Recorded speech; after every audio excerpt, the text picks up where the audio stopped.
White cop confronts black judge, claims he stole the car he was driving. Night draped the quiet streets of Oakbridge as Judge David Collins, exhausted after a rigorous day in court, stepped into his freshly waxed BMW 7 Series. The tall, lean black jurist had presided over dozens of cases that day, dispensing justice with a dignified calm. He yearned for the simple comfort of home and a moment's reprieve. Yet fate had other plans. A single set of headlights flickered to life in his rearview mirror, trailing him with unrelenting intensity. Blue and red lights erupted, flooding the dark road with color. Little did Judge Collins realize that this routine drive would morph into an explosive confrontation, one that would change both of their lives forever. Judge David Collins lowered himself into the plush leather seat of his black BMW 7 Series, the freshly detailed exterior gleaming under the dim glow of a street lamp. It was past 10 p.m., and Oakbridge, an affluent suburb just outside of Chicago, was settling into its nightly hush. Despite having grown up in a rougher neighborhood on the city's south side, Collins had earned his place here through years of academic and professional excellence. He had gone from a determined teen in a cramped apartment to a Harvard law graduate, eventually ascending to a seat on the Oakbridge Circuit Court bench. Tonight, an ache pounded in his temples. His day in court had been especially taxing, a heated custody dispute in the morning, followed by a harrowing domestic violence case in the afternoon. He believed in the justice system, in the power of fairness, but sometimes the emotional weight of human suffering pressed heavily on his shoulders. Silently, he reminded himself that each verdict he delivered was more than words, it was someone's life. He turned the ignition, engine humming quietly. A solemn melody played softly through the car's stereo. He paused to take a deep breath, letting the tension drain from his muscles. This was his sacred ritual before driving home each evening, a quick mental release of the day's strain. Moments later, as he pulled onto the deserted main road, he caught a glimpse of headlights in his rearview mirror. Initially, he thought nothing of it. Police patrols were common in Oakbridge, especially at night. But these headlights drew closer, the vehicle trailing him with an intensity he couldn't ignore. He inhaled, a ripple of unease teasing the back of his mind. Within seconds, swirling red and blue lights erupted, casting a surreal glow along the sleepy suburb's manicured lawns. The lights seemed disproportionate to the quiet hush of the evening. Instinctively, Judge Collins slowed, signal flashing as he prepared to pull over. His heart rate quickened, not from guilt, he knew he had done nothing wrong, but from a foreboding sense that this was no ordinary traffic stop. He replayed in his head the stories he'd heard, traffic stops that escalated unnecessarily, sometimes triggered by implicit bias rather than genuine cause. Still, he steadied himself. He was a law-abiding citizen after all, and a judge at that. Surely reason would prevail. He brought the car to a halt, the night silence now punctured by the insistent strobe of the squad car's lights. The next few moments, Judge Collins suspected, might test everything he believed about justice and equality. Seconds ticked by in tense stillness. Collins unbuckled his seat belt, rolled down his driver's side window, and rested his hands on the wheel in a visible position, precautionary steps. He'd advised friends and family to take countless times, never imagining he'd someday follow them so meticulously. He heard the cruiser's door open. A figure emerged, silhouette stark against the flashing lights. The policeman approached cautiously, one hand near his holster. Collins swallowed, his mouth suddenly dry. He tried to remind himself that many traffic stops were uneventful, a routine check at best. "License and registration," the officer said curtly. The officer's name tag read S. Thompson. He was a white man in his 40s, with a stocky build and a short, cropped haircut.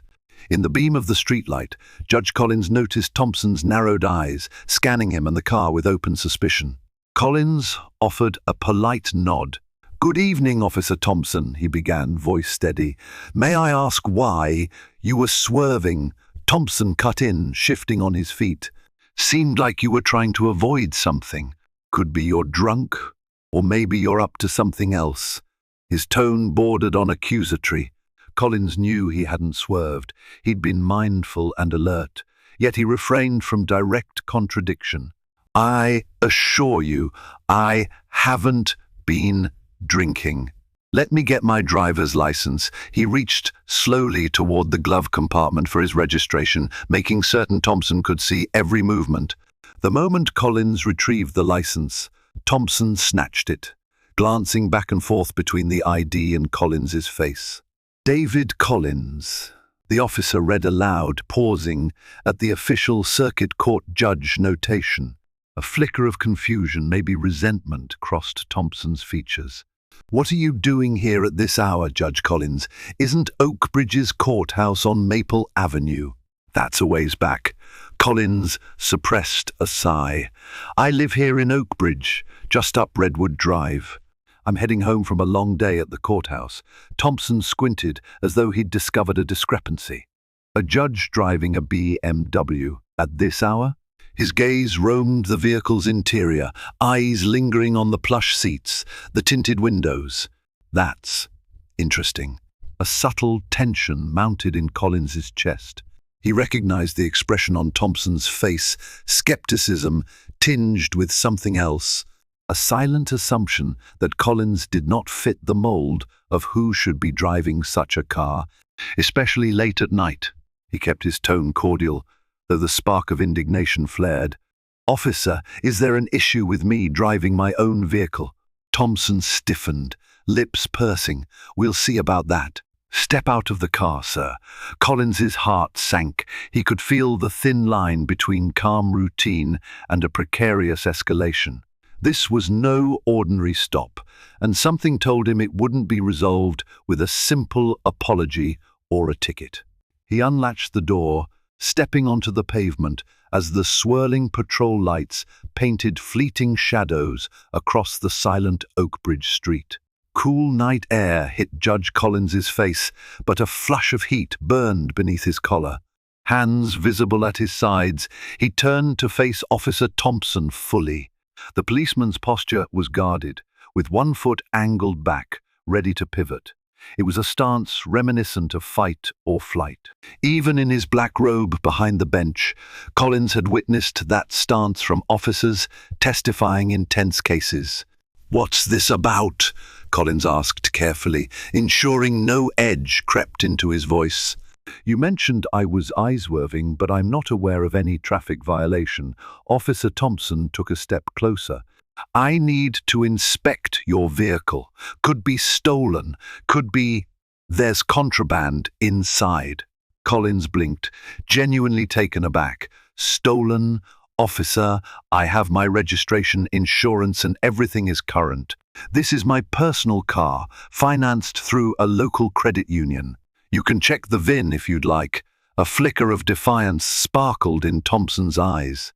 "Don't tell me how to do my job," he snapped. Then, in a quieter tone, "Fancy cars are stolen all the time. Just because you have some ID that says you're a judge doesn't mean it can't be fake." Collins felt a knot tighten in his stomach. He was no stranger to stories of racial profiling. He'd read about them, encountered them in court, even scolded officers for overreaching. But to stand on the receiving end in his own neighborhood left him momentarily speechless. He inhaled, determined to maintain composure. "Officer Thompson, the first respect that you have to ensure public safety. But if you suspect something, you can run the vehicle's plates. Everything is legitimate." For a moment, Thompson stared as though weighing his next move. A passing car slowed, perhaps from curiosity. The driver glanced at the spectacle, a distinguished black man in a suit, flanked by the imposing figure of a white cop near a glossy BMW. Then the car drove on, leaving behind a quiet that resonated with tension. "Hands on the hood," Thompson ordered abruptly. "We're going to do a quick pat-down, then I'll search the car." If you cooperate, this'll be over sooner." A rush of indignation flared. Judge Collins knew his rights intimately. Without probable cause, a pat down and search seemed highly questionable. Yet he also understood the precariousness of the situation, how quickly it could escalate if he refused. He remembered reading about Terence, a friend from law school, who had complied in a similar scenario just to avoid a dangerous confrontation. Clenching his jaw, Collins slowly turned, placing his hands on the smooth, cold metal of the BMW's hood. He felt Thompson's gloved hands against his back, moving around his waist, patting down pockets. The irony struck Collins like a physical blow. He enforced the law for a living, and now he stood here, nearly powerless against an officer's unprovoked suspicion. He prayed the tension wouldn't escalate further, but a gnawing sense told him they were only at the beginning. Bent over the hood, Judge Collins's thoughts churned back to memories of his teenage years on the south side of Chicago. Back then, run-ins with the police were commonplace for young men of color, whether they'd done anything wrong or not. He recalled his mother's anxious words of caution whenever he left the house. "Don't give them a reason." She would remind him to keep his hands visible, move slowly, speak calmly. It was infuriating that her warnings still applied, decades later, in a suburban neighborhood far from the place of his upbringing. Officer Thompson's pat down ended. "Stay right there," the policeman barked. Stepping back, the crunch of gravel signaled him moving around the vehicle. Moments later, Collins heard the trunk pop open. The judge's heart pounded. This was no casual check. Thompson was rifling through private property without the slightest hesitation. "Where's the probable cause?" Collins fumed internally. Yet he remained pressed against the hood, not daring to move. A few minutes later, Thompson's voice rang out. "Empty trunk, huh?" He sounded almost disappointed. "Let's see about the interior." Without waiting for permission, Thompson yanked open the passenger side door. Time felt suspended. Collins knew legally he had grounds to object. The Fourth Amendment protections against unreasonable searches might come to his rescue under normal circumstances. But in the real world, standing on a deserted road, confronting an officer who was already skeptical, the best tactic for immediate safety was compliance. He couldn't risk an unpredictable escalation. Still, it burned that the law, which he upheld daily, wasn't offering him the shield he needed in this raw moment. He heard rummaging noises, the glove compartment opening, papers shuffling, the center console being searched. Then a triumphant exclamation from Thompson. "Aha!" The officer's footsteps approached, and he circled back to Collins's vantage point at the front of the car. "Look at this." Thompson waved a small container in front of Collins's face. It was a prescription bottle for a mild anti-anxiety medication that Collins occasionally took after especially grueling court sessions. "Is this even yours? Could be illegal if the name doesn't match." Collins exhaled a shaky breath. "That's my prescription. You can read the label. It says David Collins. I have it because sometimes I suffer from insomnia and anxiety. Perfectly legal." He glanced over his shoulder, careful to keep one hand on the hood. "Officer, can we please end this? There's nothing illegal in my car, and you found no evidence of wrongdoing. I'm a lawful resident and a judge." For a second, Thompson's brow furrowed. Perhaps he realized how flimsy his justification was. Yet in his eyes, a spark of defiance still flickered. "You might be who you say you are," he admitted grudgingly. "But let's confirm that license." "I'll call it in. Stay put." Collins turned around, leaning against the car, arms crossed over his chest. He watched Thompson retreat to his squad car. Flashes of red and blue still pulsed across the quiet street. Anxiety coiled in Collins's stomach like a snake. Would the dispatch operator confirm his identity promptly? Would that end this nightmare? As the minutes ticked by, Collins's phone buzzed in his pocket. He debated reaching for it, but caution won out. The last thing he needed was for Thompson to interpret any sudden movement as threatening. So he waited, mind racing with the ramifications. What if Thompson tries to pin something on me?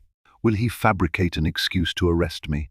The sense of vulnerability was jarring, and a searing wave of memory from his youth threatened to unravel the composure he prided himself on as an adult. Time dragged while Officer Thompson consulted his radio. Judge Collins could see the policeman's silhouette inside the squad car, face lit by the glow of a computer screen. Another 5 minutes inched by, each second giving Collins space to reflect on the bizarre situation. I preside over cases involving illegal searches. Now I'm the subject of one. The irony was bitter indeed. Finally, Thompson emerged, a grim set to his jaw.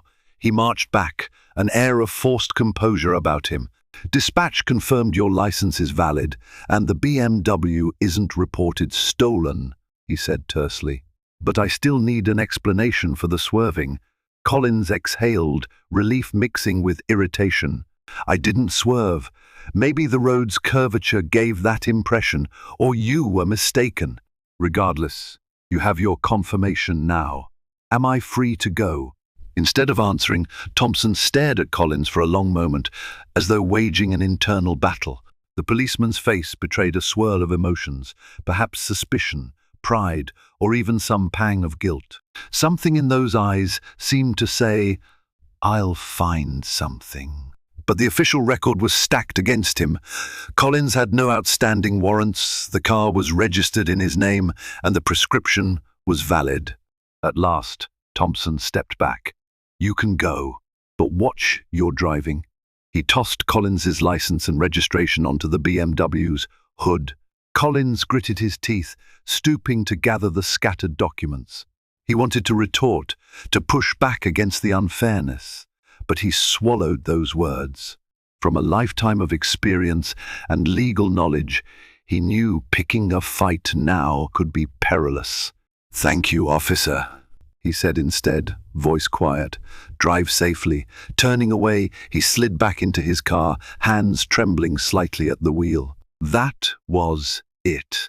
The whole ordeal, reeking of bias, ended with a tossed ID and a feeble warning. Usually, after an unfortunate event like this, people might drive off rattled or resentful.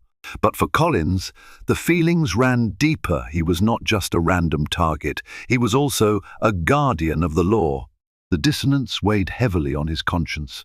As he pulled away, the squad car lingered, headlights trailing him for another block before turning off on a side street. Collins kept glancing in the rearview mirror, half expecting another wave of flashing lights. Only once his home's porch light came into view did he allow himself a shuddering breath of relief. But the story wasn't over, far from it. The call from dispatch might have confirmed his identity, but Thompson's suspicion and humiliating manner left a shadow that threatened to follow Collins into the next day and the day after.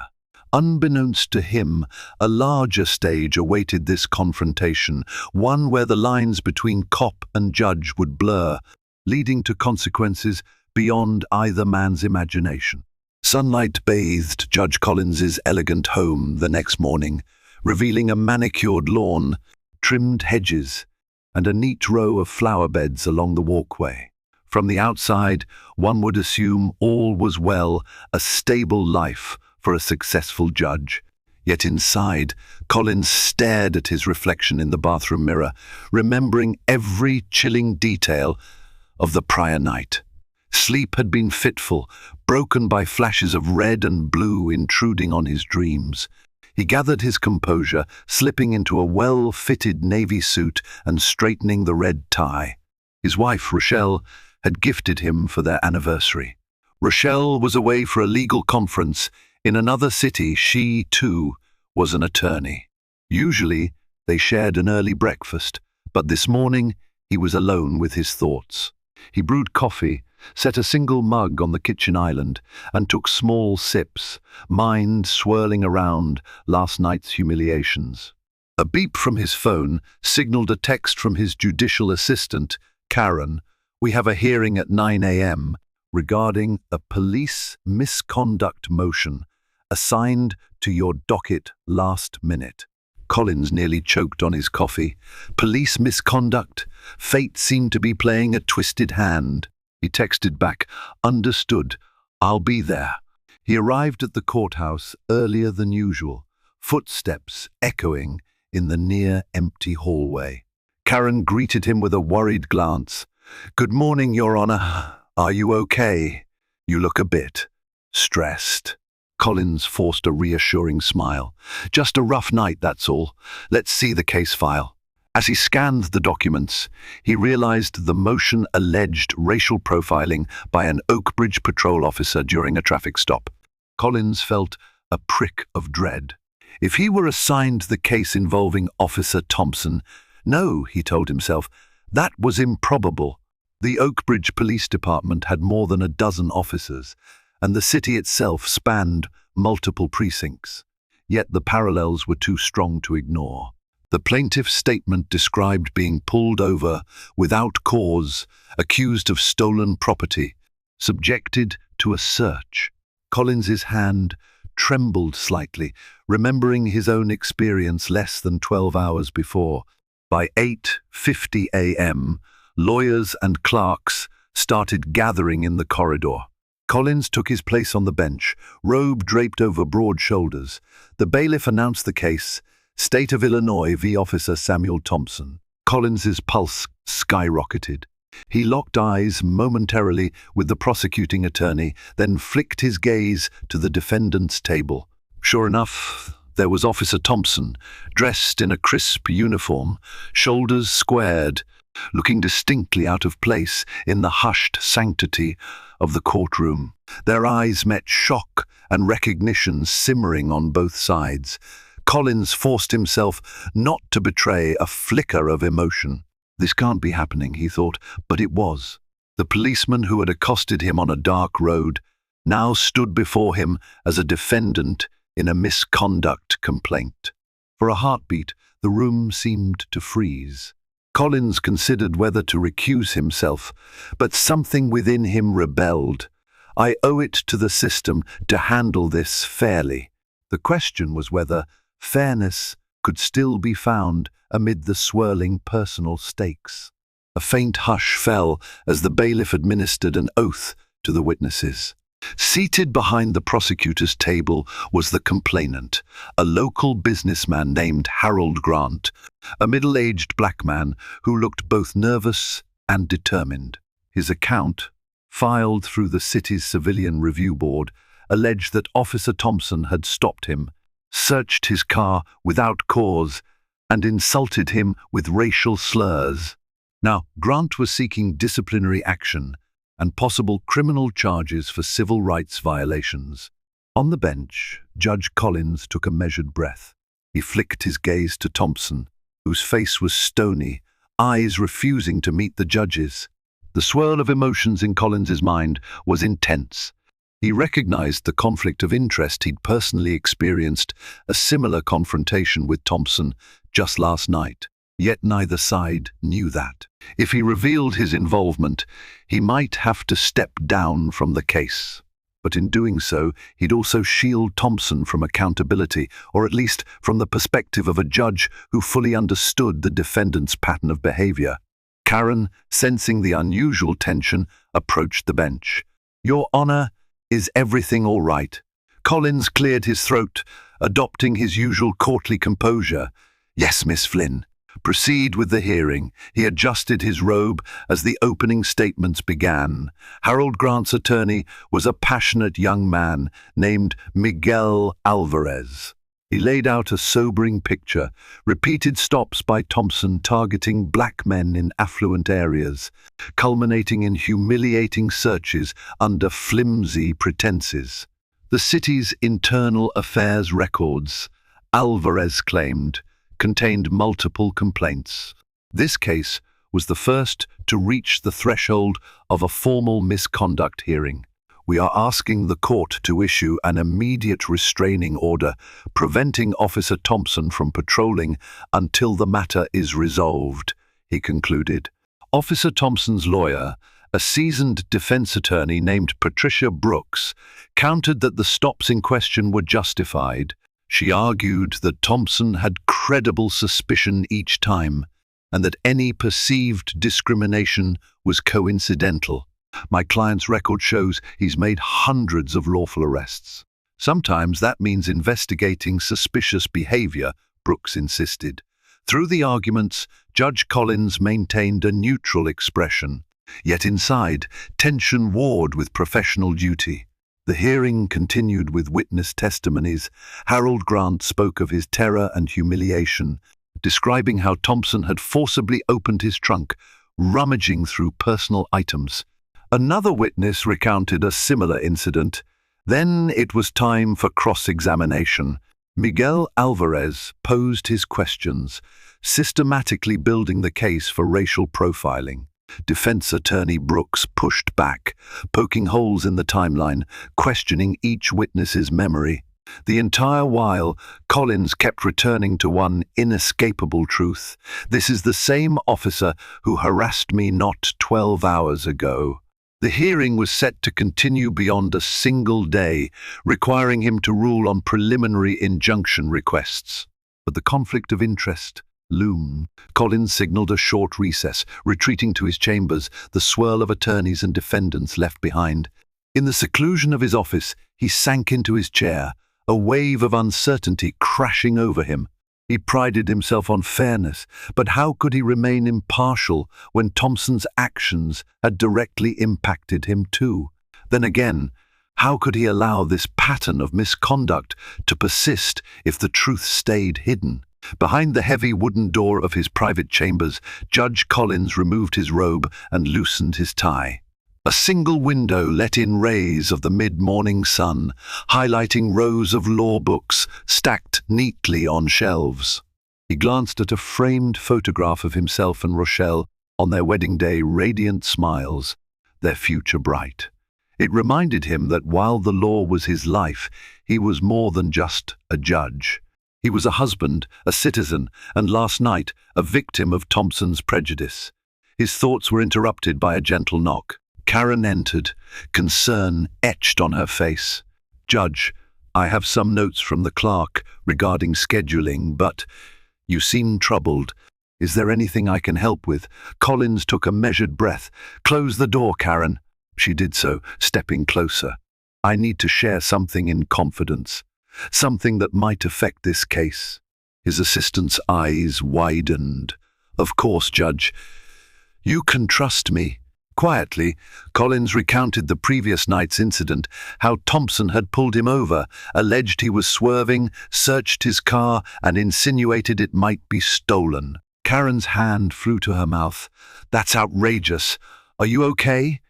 He nodded, though tension flared in his jaw. "I'm fine physically, but ethically, this puts me in a tricky position. I'm presiding over a misconduct hearing against the same officer who just profiled me." Karen frowned, understanding the gravity. "Do you need to recuse yourself?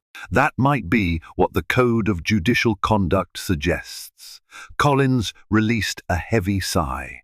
"In a typical scenario, yes. But here's my dilemma. If I recuse myself, this case goes to another judge who might not have direct insight into Thompson's behavior. Meanwhile, Thompson continues his patrol. This hearing is about whether to put an immediate stop to his routine based on claims of racial profiling. And I know from first-hand experience that the allegations are valid. Karen nodded slowly, the complexity settling in. "But you can't let personal bias overshadow your impartiality either. If you stay on, the defense could claim you're prejudiced against their client." Collins stared at the photograph on his desk. "I know, yet removing myself from the case might hamper justice.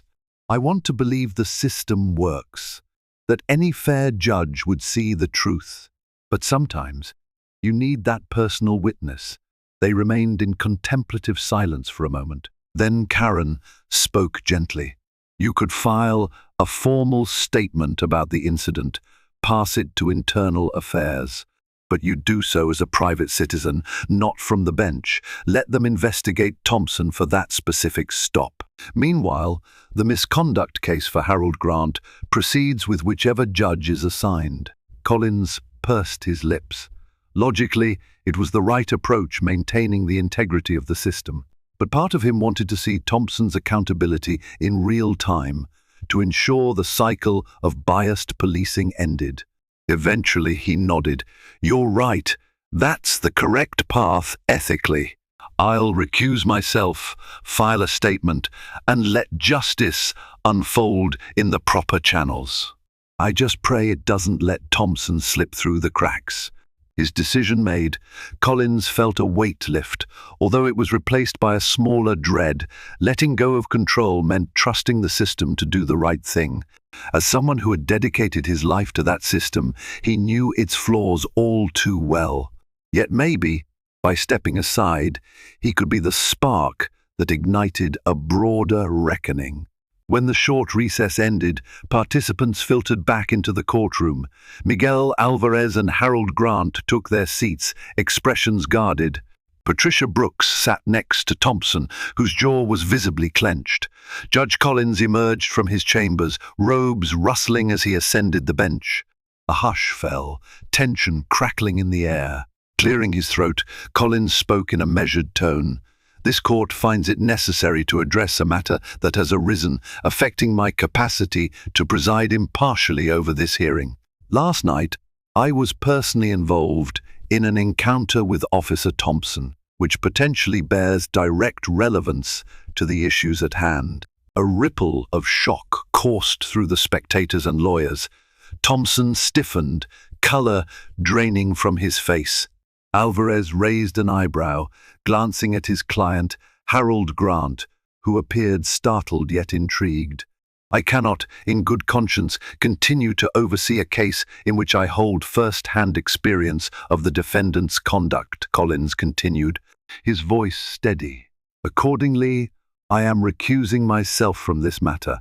Another judge will be appointed to evaluate the allegations and the request for preliminary injunction. Additionally, I intend to file a statement of my experiences last night with the appropriate authorities." He cast a brief look toward Thompson, who stared at the floor, his expression unreadable. Patricia Brooks leaned over to whisper something to him, presumably urging calm. The entire room felt like it was on the edge of an invisible precipice, caught between shock and revelation. With a final rap of the gavel, Collins concluded, "Court is adjourned regarding this proceeding, pending reassignment. Please await further notification from the clerk's office." The swirl of activity that followed was intense. Reporters, who had begun trickling in after hearing about a police misconduct hearing, rushed forward to gather statements. Alvarez exchanged quick words with Harold Grant, both men casting astonished glances at Collins. Thompson stood abruptly, fists clenched. The policeman seemed torn between anger and denial, pinned in the spotlight of an unfolding scandal. As Collins stepped down from the bench, a flurry of voices rose.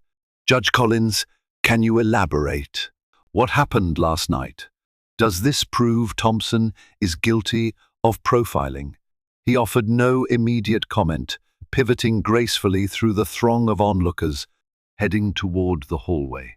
The swirl of sensations inside him was overpowering relief that he had done the ethical thing, tempered by frustration at the uncertainty ahead. He sensed that, from this point on, the story would grow bigger than just a single traffic stop. The entire Oakbridge community might find itself grappling with the specter of racial bias in law enforcement. And for Judge David Collins, the personal and professional lines had blurred irrevocably. Within hours, a whirlwind of attention descended upon Oakbridge like never before. Local news stations, including WGN-TV and CBS Chicago, ran breaking segments. Prominent black judge alleges racial profiling by Oakbridge police officer. Headlines roared across social media platforms, fueling heated debates about racism, policing, and power dynamics. Collins tried to maintain his typical routine, but his phone buzzed incessantly. Old classmates from Harvard Law School, acquaintances from the Chicago legal community, and even national advocacy groups like the ACLU reached out asking for statements or offering support. The judge felt his quiet suburban life unraveling under the public's glare. That afternoon, he sat in his home study, blinds partially drawn, sifting through a barrage of emails. Rochelle called from her conference, voice trembling with worry. "David, are you all right? I saw the news. This is huge." He rubbed his temples. "I'm fine, just overwhelmed. I recused myself from the case, so now the media wants details. I'm not sure how to handle it yet." She breathed a sigh. "I'll catch the next flight home. We'll face this together." He felt relief, imagining her unwavering support. "Take care of yourself, David. Don't let the pressure get to you." He hung up, closing his eyes for a moment. That's when Karen called. "Judge, I've been receiving countless messages at the courthouse. Some from reporters, some from community members applauding your courage, others from local authorities worried about the department's image. There's talk of a special hearing or even a public inquiry." Collins recognized the storm was growing. "Thanks, Karen. Let them know I'm not speaking to the press yet. I need to coordinate with the Judicial Ethics Board and my attorney first to ensure I'm not violating any protocols." Karen hesitated. "Right, but there's something else. The city mayor's office reached out too. They want to meet with you privately, possibly to manage the fallout." Collins's lips pressed into a line. "I appreciate their concern, but I'm not here to do damage control for anyone. My priority is the truth." He ended the call, glancing at a half-finished statement he was drafting. The typed words felt clumsy. He struggled to capture the subtle blend of outrage and responsibility swirling in his head. As a judge, he wielded influence. As a black man, he bore the weight of countless others who had endured similar stops. This moment transcended personal grievance. Amid the onslaught, a single question loomed: would the system follow through, or would Thompson wriggle free of consequences with legal maneuvering? Collins had seen officers slide away from accountability in other cases, often shielded by union protections or prosecutorial reluctance. But perhaps the difference here was the identity of the complainant, a well-respected judge who demanded to be heard. And if the city or the force tried to brush it under the rug, the public outcry was already too large to ignore. Officer Thompson's mood darkened as he left the courthouse. The swirl of reporters and cameras made his stomach churn. He had always prided himself on being the tough but fair cop, dedicated to preserving order in Oakbridge. But after the hearing, he felt singled out, exposed, and humiliated, especially with Judge Collins's bombshell announcement about their late-night encounter. By midday, Thompson found himself summoned to the Oakbridge Police Station, a squat brick building that housed the department's administrative wing. The chief of police, a tall, bespectacled man named Brian Hendricks, demanded a meeting. Thompson trudged upstairs, ignoring the curious glances from fellow officers. Inside the chief's office, he was met with a steely gaze. "What the hell is going on, Sam?" Hendricks asked, voice low yet laced with anger. "We have the media breathing down our necks. We have a judge claiming you profiled him. We have a misconduct case from Harold Grant. This is a public relations nightmare." Thompson clenched his jaw. "Chief, you know me. I enforce the law. If these guys are driving suspiciously, I stop them. That's my job." Hendricks tapped a pen against his desk. "Is it your job to search them without cause? There's an avalanche of complaints now. People are coming forward saying you've been doing this for months, pulling over minorities in nice cars, rummaging through their belongings. I can't protect you if there's evidence." Thompson's face reddened. "I never used race as a factor, just suspicious behavior. And I maintain that Judge was swerving. Maybe it's not in the official records, but that's what I saw." The chief sighed. "Look, An internal investigation is inevitable. You're suspended with pay until it's concluded. Hand over your badge and gun. Hendricks slid a form across the desk. Sign here. An uneasy hush filled the office. Thompson's hands trembled. This was a man whose identity revolved around the badge. The thought of it being stripped away felt like a gut punch. Chief, please. Let me at least keep an active post until the hearing. If I step away now, it'll look like I'm admitting guilt. Hendricks shook his head. We can't risk more blowback. The mayor's on my back. The city council is outraged. The judge's recusal has turned this into a big deal. The department must show we take it seriously. A tense moment passed before Thompson snatched the pen and signed the suspension form. He unholstered his sidearm, placing it on Hendricks's desk with a trembling hand. Then he unclipped his badge, staring at its shining surface for a final second. Fury and humiliation twisted in his gut. He wanted to protest, to blame someone, maybe the judge, maybe the system that turned on him. Instead, he dropped the badge onto the desk. Hendricks nodded. Thank you, Sam. We'll keep you updated on the investigation. I'm sorry it came to this. The chief's tone held genuine regret, but also the unshakable finality of a man forced to do his job. Officer Thompson, no longer officially an officer for the time being, walked out. His footsteps echoed down the station's hallway, each step carrying him deeper into the unknown. Rage simmered in his mind. This isn't over, he told himself. I'll fight back. And in the looming days, he intended to do just that, whatever the cost. While Officer Thompson brooded in suspension, the Oakbridge community buzzed with dialogue and dissent. Neighborhood forums lit up on Facebook, with residents fiercely debating the controversy. Some labeled Thompson a loose cannon overdue for discipline, while others insisted he was a scapegoat for broader tensions. Church leaders organized meetings to discuss racial profiling, and the local Chicago Tribune even ran an editorial calling for a thorough housecleaning within the Oakbridge Police Department.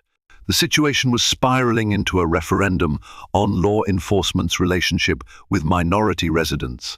Judge Collins found no respite from the public eye. Days blurred as he juggled other court cases, media inquiries, and countless messages of support or condemnation. Even walking into the courthouse one morning, a protester confronted him on the steps, shouting that he was anti-police and trying to sabotage the justice system. A cluster of supporters quickly countered with chants of "Thank you, Judge." The scene left Collins shaken, the swirl of opposing sentiments cutting close to his unwavering faith in fair judiciary. He decided it was time to file a formal complaint about his own traffic stop experience. So one evening, after clearing his docket, he drove to the Oakbridge police station. Though it was after hours, the watch commander on duty, Lieutenant Perez, ushered him into a small, windowless interview room. Collins recounted every detail: his approach to Redwood Drive, the patrol lights behind him, Thompson's accusations, the unwarranted search. Perez took meticulous notes, a grave expression forming as the story unfolded. When Collins concluded, Perez clasped his hands on the table. "Thank you, Your Honor. We'll add this to the internal investigation. Let me assure you, we're taking these allegations seriously." Collins studied Perez's face, searching for sincerity. He found no obvious signs of dismissal. "I hope so," the judge replied softly, "because the community's watching closely, and so am I." Leaving the station, Collins exhaled, tension coiled in his chest. He yearned for normalcy, a time when he could simply judge cases based on the law, free from personal involvement. But destiny had thrust him into the heart of a deep societal wound. Only time would tell if the system would heal or scar further. Meanwhile, Officer Thompson, Sam, as he was known off the job, isolated himself at home, ignoring the phone calls from colleagues. He rummaged through legal references, determined to mount a defense. Maybe he could spin a narrative that he'd been doing his job diligently, that the allegations were smear tactics by criminals, or even that Judge Collins harbored a vendetta. The angles churned in Thompson's mind, fueled by bitterness. If the city wanted a fight, he was ready to dig in his heels. Unbeknownst to either man, the tension was about to escalate, as newly uncovered evidence threatened to push the confrontation to a breaking point from which neither side would emerge unscathed. A week passed, and Oakbridge teetered on the edge of upheaval. Then a bombshell landed, body camera footage from Officer Thompson's patrol car on the night he stopped Judge Collins. The footage had been withheld initially, Thompson claiming his body cam malfunctioned. But an IT specialist discovered that while the body cam feed was indeed corrupted, the dashcam was still partially active. The city's internal affairs unit retrieved the dashcam's audio, if not the full video, and what it revealed sent shockwaves through the department. The audio captured Thompson's radio chatter moments before pulling Collins over. Thompson, dispatch. I have a black male in a high-end BMW. Might be stolen. I'll check it out. Dispatch, any sign of wrongdoing? Thompson, just got a feeling. He's probably up to no good, requesting backup. The conversation continued, culminating in Thompson's remarks after the traffic stop ended. Thompson muttering to himself, "Think you're fancy, don't you? I know your type." These lines, seething with bias, were enough to legitimize allegations of profiling. The official misconduct hearing for Harold Grant gained renewed momentum as it suggested a pattern of Thompson prejudging black drivers in luxury cars. News channels pounced, playing audio snippets around the clock. A special hearing was convened by Oakbridge's City Council, inviting the public and relevant officials to discuss the police department's accountability. Racial justice advocates rallied outside City Hall, carrying signs that read, "End profiling now and accountability for Thompson." Tensions soared. Judge Collins watched the unfolding chaos from a measured distance. He refused interviews, focusing instead on the daily obligations of his bench. Yet the audio validated everything he had experienced. The line, "He's probably up to no good, I know your type," echoed in Collins's mind like a haunting refrain, a pointed reminder that for some, his very existence behind the wheel of a nice car was suspect. It cut to the core of broader societal prejudices he had spent his life trying to dismantle. At the same time, Sam Thompson spiraled into crisis. Stripped of his badge, ridiculed by activists, and portrayed as a bigot in the media, he felt caged.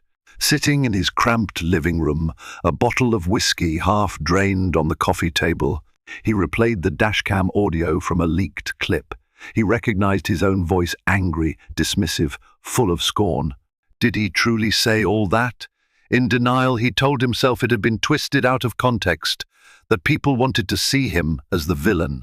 But some part of him felt an uncomfortable pang, recalling the look on Collins's face that night: confusion, hurt, and resignation.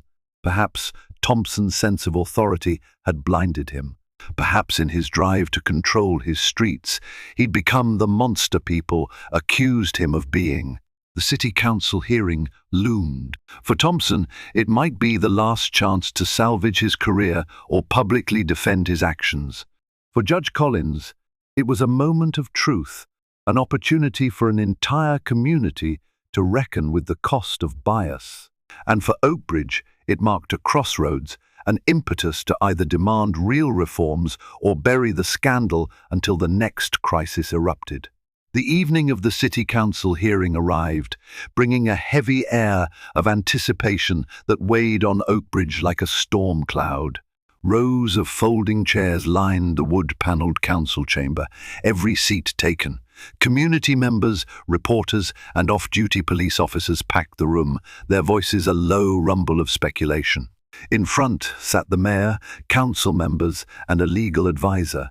Cameras flashed, capturing the anxious faces of those summoned to speak. The mayor, an older woman named Loretta O'Connor, with steel-grey hair, slammed her gavel to bring order. We're here today to address allegations of racial profiling by members of our police force, specifically ex-officer Samuel Thompson. We'll hear from various stakeholders, including victims, law enforcement representatives, and legal experts. Judge Collins, wearing a simple suit rather than judicial robes, stepped inside quietly. He took a seat near the back, not wanting to overshadow the proceedings. Meanwhile, Sam Thompson entered from the side, accompanied by his lawyer, Patricia Brooks. Thompson's eyes darted nervously over the crowd, landing briefly on Collins with a flicker of unease before shifting away. One by one, citizens approached the microphone at the front, recounting troubling stories of traffic stops that felt discriminatory. Harold Grant spoke passionately, describing how Thompson had demeaned him, rummaged through his car, and insinuated he could never afford a vehicle in Oakbridge. Another resident told a similar tale, her voice trembling as she recounted being detained for nearly an hour without cause. When it was the city's turn, the lead attorney for Oakbridge laid out the dashcam audio, playing the incriminating lines for all to hear. Gasps rippled through the chamber as Thompson's voice rang out. "He's probably up to no good." "I know your type." Whispers erupted, fueling a tense, almost electric energy. Finally, Thompson's lawyer signaled for him to speak. He stood, the overhead lights emphasizing the strain carved into his features. "I've served this community for 18 years, he began, voice taut. "I've taken weapons off the streets, saved lives. Yes, I use strong words. But that night," he gestured vaguely, "we were on alert for stolen vehicles. I was simply being cautious. The dashcam audio is out of context." Murmurs of disapproval rose. Thompson pressed on. "If the judge or others felt offended, I regret that, but I was doing my duty. I'd ask this council not to destroy my career over a single moment." Before the council could respond, the mayor noticed Judge Collins standing in the back. "Your Honor, would you like to address the council? We understand you have a direct account of your encounter with Officer Thompson." Collins froze, heart pounding, the eyes of Oakbridge turned upon him. He hadn't planned to speak, but refusing might appear evasive. Slowly, he approached the microphone, removing a folded statement from his jacket pocket. "I stand here not just as a judge, but as a resident of Oakbridge, a husband, and a man who has long believed in the fairness of our system." He recounted the traffic stop in measured detail, the sense of dread, the humiliating pat down, Thompson's insinuations about the car. "I do not deny Officer Thompson's prior service," Collins continued, voice calm yet firm. "But that night, I was treated as a criminal for no reason other than perceived bias. We must acknowledge the harm inflicted not just on me, but on everyone who experiences profiling. I trust this council to take the necessary steps to ensure accountability and rebuild faith between citizens and law enforcement." His words hung in the air, an echo that lingered in the hush. The mayor pressed her lips together. "Thank you, Judge Collins." Some supporters in the audience offered quiet applause, while others eyed Thompson with renewed resentment. The policeman stared at the floor, fists clenched, trapped in a moment that might redefine his entire legacy. For Oakbridge, the hearing was more than a spectacle, it was a pivot point. Whether it led to meaningful reform or fleeting outrage hinged on the council's next move. In the days following the city council hearing, Oakbridge hummed with anticipation. A special committee was formed comprising council members, the mayor, and outside legal advisors to weigh the evidence and recommend actions. Speculation swirled. Would Thompson be fired, face criminal charges, or attempt a settlement? Judge Collins, meanwhile, returned to his usual bench duties. Life in the courtroom continued, with new cases and new litigants. Yet the city's crisis remained a persistent undercurrent. During recess breaks, attorneys and clerks whispered updates, asking if Collins had heard about rumors of Thompson seeking a plea deal or if the department might face a class action lawsuit. Collins tried to maintain a professional distance, but the issue felt deeply personal.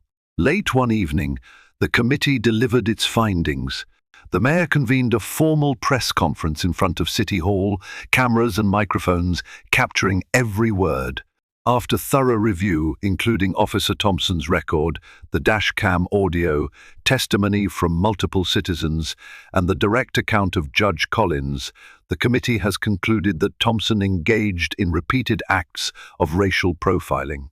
She paused as murmurs rippled through the crowd. "We recommend immediate termination from the Oakbridge Police Department. Furthermore, we will forward evidence to the county district attorney for potential civil rights charges. The city will also launch a full audit of policing policies to prevent such abuses from recurring." An audible gasp, followed by applause, spread among the onlookers. Some residents wept with relief. Others decried it as a witch hunt. Thompson stood nearby, flanked by his attorney. His face was pale, eyes hollow with defeat. At the mention of potential criminal charges, his jaw tightened. The press cameras zoomed in, capturing the once confident officer at his lowest ebb. The next day, Oakbridge PD officially dismissed Thompson. His name and badge number were removed from the roster. Internal Affairs advanced the recommendation to the district attorney, who publicly vowed a swift investigation. "No one is above the law," the DA declared, "especially those entrusted to uphold it." For Judge Collins, the resolution was bittersweet. He took no pleasure in seeing a man's career dismantled, but justice demanded accountability. In private moments, though, he wondered if the city's attention would fade, leaving deeper inequalities unresolved. Could real change come out of this? Or was it just a public spectacle? Amid the swirl of events, something quietly profound shifted. Citizens began attending community police forums in greater numbers. Oakbridge's new interim police chief, a woman named Valerie Kim, pledged a transformation of training protocols, focusing on implicit bias. The local chapter of the NAACP formed a working group with city officials. Step by step, Oakbridge recognized the need for introspection. In his home study one night, reading the Chicago Tribune's coverage of Thompson's firing, Judge Collins felt a surge of mixed emotions. The headline read, "Racial Profiling Exposed. Oakbridge Takes Action." This was no longer just about him or a single cop. It was a chance for an entire community to confront what had simmered beneath polite suburbia. He closed the newspaper, exhaling softly. He would carry the memory of that traffic stop forever, but maybe now it could stand for something more, a catalyst for healing in a society that often struggled to see every citizen's worth. 3 months later, the crisp air of early autumn drifted through Oakbridge. Golden leaves fluttered along the sidewalks, and children hurried home from school, backpacks swaying with each step.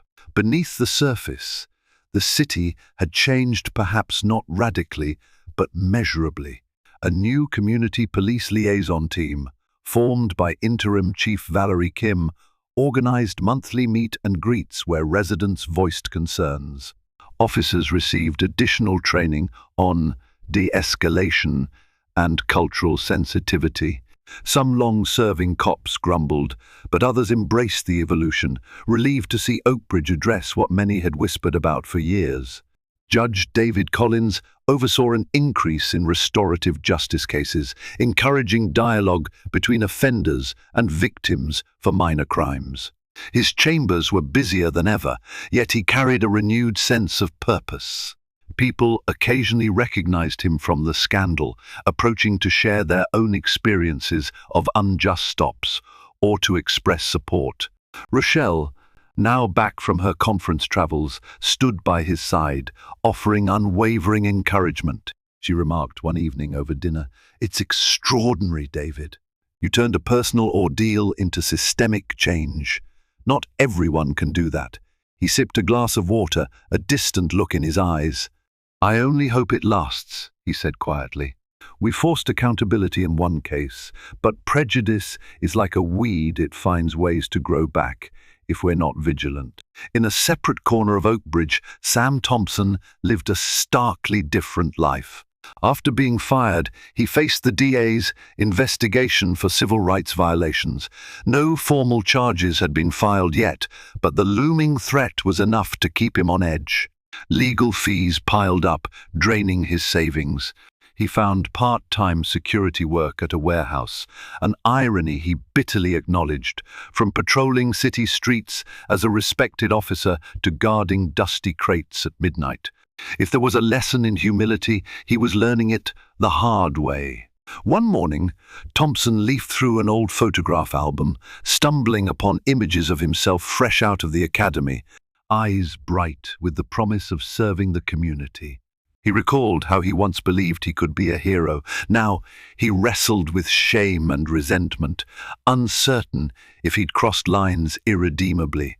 Meanwhile, Harold Grant, whose case had triggered the official hearing, found a sense of validation. With Thompson removed from the force, Grant could once again drive through Oakbridge's streets without the knot of anxiety in his chest.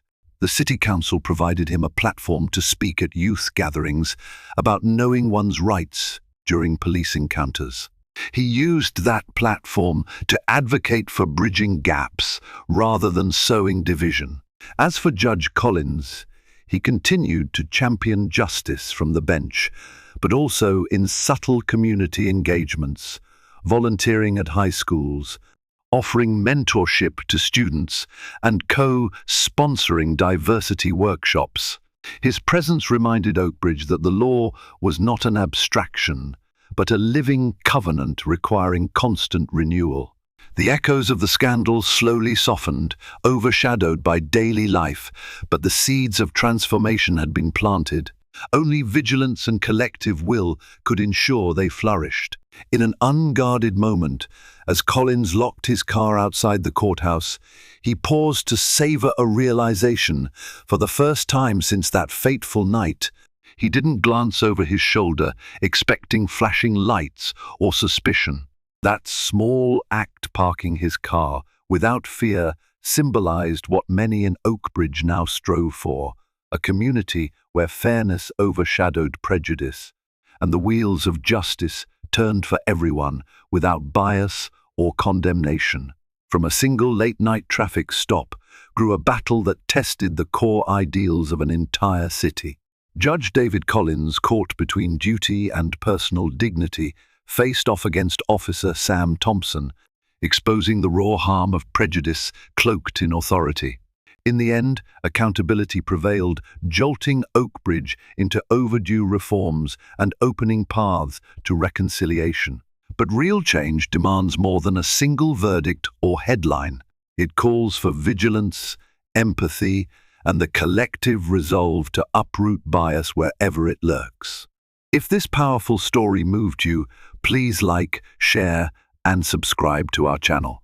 Your support helps us bring more narratives that spark reflection on justice, equality, and the resilience of the human spirit. Join our community, and together, let's continue championing stories that inspire hope and drive real-world conversations. Thank you for watching, and see you in our next episode.